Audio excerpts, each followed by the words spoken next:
so interesting. Oh, it was a clock, right? I have 3. That's always a little fast. I know. Is it? Okay. I don't have my phone. I'd like to call to order the April 1st, 2019 meeting of the Heritage Preservation Board at 6:30 p.m. I'd like to ask everyone to silence their cell phones, and we'll start with introductions. Kim, you want Kimberly Yothers, Secretary to the Board. Laura Milford, member. Carol Johnson, Vice Chair. Pat Cornell, member. Patrick Perez, Board Attorney. Pat McNeese, principal planner. And can we have a roll call? Ms. Johnson, Here. Ms. Page, Ms. Milford, Here. Ms. Cornell. Here. Okay, this is the time in the meeting for public comments for anyone who is not involved in a case that's to be heard tonight, but if you have any general comments, please come to the podium. Not seeing anyone, I'll turn it over to you. So next on the agenda is a call for officers. This board has a chairperson and a vice chair. Right now, maybe you are the acting chair. The way your procedure works is anyone on the board can nominate or nominate themselves to be chair and vice chair. It's a simple majority vote, voice vote. You can also nominate a member that is on the board but is not here presently. So this is the next regular scheduled meeting after the resignation of the chair, meaning you may elect the chair and vice chair at this meeting. So the procedure would be any person can nominate another member or themselves, and then it would be a simple vote. I have a question. Yes. If someone who isn't here has been nominated and voted, do they have no choice? If you voted for a board member that is not present but was selected by the board, they would be the chairperson, and then they could resign the They chairship, could have to resign. Okay. but they would be it. That makes sense. Well, is it better to wait till all 4 members are present and then do it? That is the board's, that's your decision. Meaning, if someone wanted to nominate themselves or another person tonight, there would be a vote, and that person would be, if they won the vote, they would be the new chair. But you as a board can also decide to wait for your next meeting and have the vice chair being the acting chair of this meeting. I'm comfortable moving forward. It doesn't matter to me. Okay, either way. I didn't hear what you said. I'm comfortable moving forward. Okay. I would suggest that we vote for the chair tonight and wait for more members to vote for the vice chair. That's fine. I agree with that. Okay. And so would anyone like to nominate any person from the Heritage Preservation Board to be chairperson of the Heritage Preservation Board? Well, I would nominate Carol Johnson. Okay. Would anyone else like to nominate anyone else? No. Aye. Okay. All votes in favor? Aye. Okay. You are the chairperson. Well then, okay, let us proceed. It's time for the approval of the minutes of March 4th, 2019. Any members have any comments or questions regarding the minutes?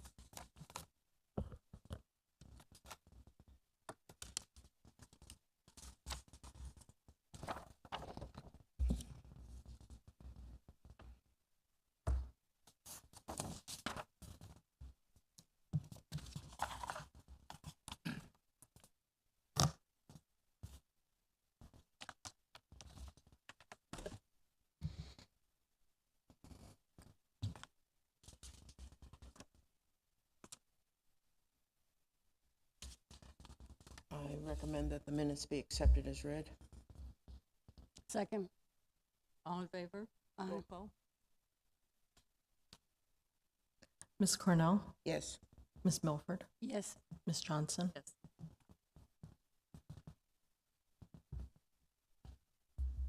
We have a quasi-judicial announcement. Thank you, Chair. This is a quasi-judicial proceeding where the Heritage Preservation Board acts in a quasi-judicial rather than a legislative capacity. At a quasi-judicial hearing, it is not the board's function to make law, but rather to apply law that has already been established. In a quasi-judicial hearing, the board is required by law to make findings of fact based upon the evidence presented at the hearing and apply those findings of fact to previously established criteria contained in the Code of Ordinances in order to make a legal decision regarding the application before it. The board may only consider evidence at this hearing that the law considers competent, substantial, and relevant to the issues. If the competent, substantial, and relevant evidence at the hearing demonstrate the applicant has met the criteria established in the Code of Ordinance, then the board is required by law to find in favor of the applicant. By the same token, if the competent, substantial, and relevant evidence at the hearing demonstrates the applicant has failed to meet the criteria established in the Code of Ordinances, then the board is required by law to find against the applicant.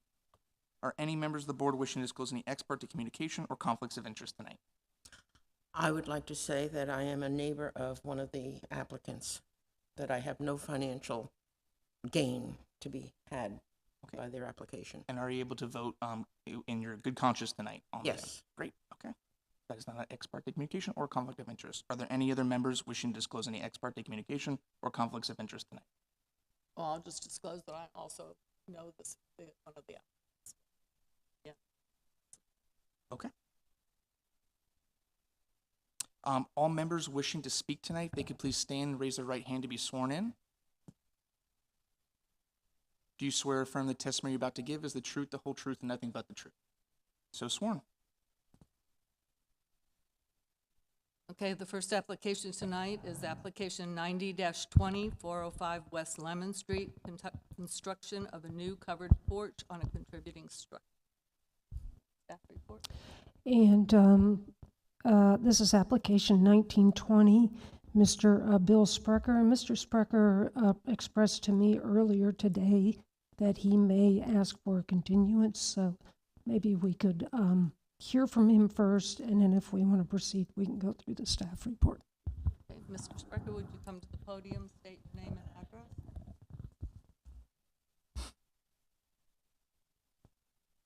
Yes, we've got some questions. We had some questions asked last week. Could you start with your name and address Oh, for the record? my name is Bill Sprecher. I'm at 405 West Lemon. Our application is for the additional of a porch. There's some questions that came up last week, and we're working on giving the answers and some details. So what I'd like to request is a continuance until next month, next meeting.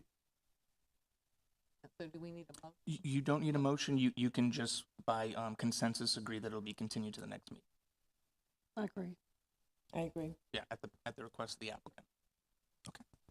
So Thank you very much. This application is continued until the May meeting at the request of the applicant. Great. Thank you very much. The next application is 19-21, 412 East Tarpon Avenue. Request use of hardy plank siding on new structure previously approved with wood siding. This is an application that is basically a revision of a project that you already approved. This was for a second residence at 412 East Tarpon. It was a certificate of approval number 18164. And it's in the T4A district in the community redevelopment area. And the certificate was granted at your January 14, 2019 meeting. At that meeting, there were some conditions put on and specifications put on the certificate, which is attached, that's in your staff report. Well, it's in your packet right after the staff report, right after page 7 in that packet. As you can see, item 2 states the structure shall use wood siding, vinyl windows, and metal roof. The applicant would like to change that specification for the siding from wood to hardy plank lap siding.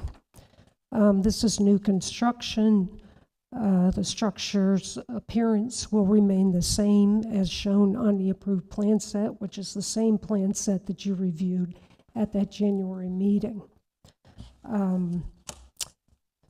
The structure, as you may remember, does not attempt to replicate the materials of the main residence, but attempts to be basically consistent in appearance and not interfere with the main property. So this change to hardy plank would be consistent with that.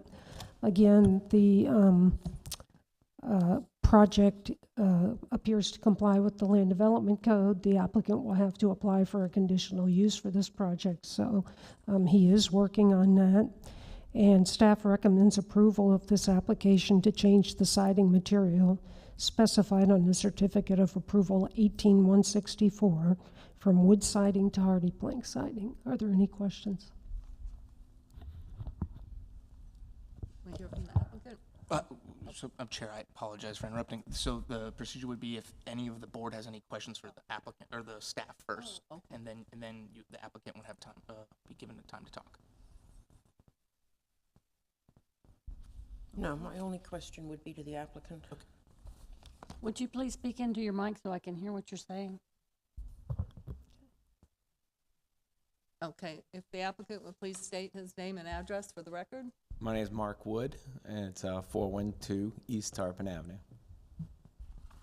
And Pat said it all. I bought a sample of the hardy plank, and so we're in building and permitting, and actually got it out of Lowe's. But if you guys want to see it, I mean, it looks, it's almost identical to wood unless you start tapping on it and so forth. I mean, I can show you a piece.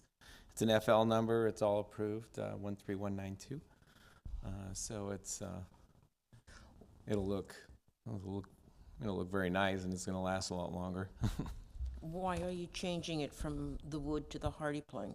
It's a better product. Can I show you? Sure. Yeah. It's not the exact color, but it's you can see it has all the texture of wood, and when it's all lapped on, it's a really good termite free, but it'll look identical once you get in there and start tapping on it. Would the size of the hardy plank match the size of the wood on the main structure, so that it would look similar? It will look very similar. It's going to be, it's the overlap lap strike, so I don't think you'll be able to tell the difference. It's, my main house is built in Sorry, if you're able to, you can use mine if you need. Sorry about that. Yeah, the main structure was built in around 1890 to 1900, so it's, it's cedar, but this is in the back of the property, this It's new just that construction. The house, the main house, Yeah. when you drive by it, I haven't measured it, but driving by it looks like it's a 5-inch siding, and then there's some underneath. Will this also look like that same size? I don't know the exact dimensions of this, but it'll be, this is a representative example of, and that's about Okay. 5 inches, yeah. It'll be almost identical. I think, almost, except it'll be hardy plank instead of the wood. Any other questions for the applicant? Is there anyone in the general public that would like to speak either in favor or against this application? Seeing none, I'll turn it back to the board. Questions? Well, I know hardy plank is a very long-lasting, durable substance, and termite resistant and a good product. It's not being used up against the house or next to the house. It's behind the house, where the only way you can possibly see it is to drive down the alley. So I don't think there will ever be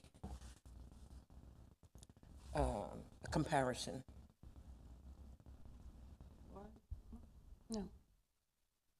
I'll just state that I'm a bit disappointed. I was excited that you were going to use wood as the beginning product, but given that it's new construction. Okay. Motion? I'll motion that it be, give me some words. I motion that State the- as state the it's proposed, it is accepted. That hardy plank can be used So on the new structure. a motion may sound similar to a move to approve application 1921 as submitted. That's what I do. Yes, I move to approve that motion as submitted.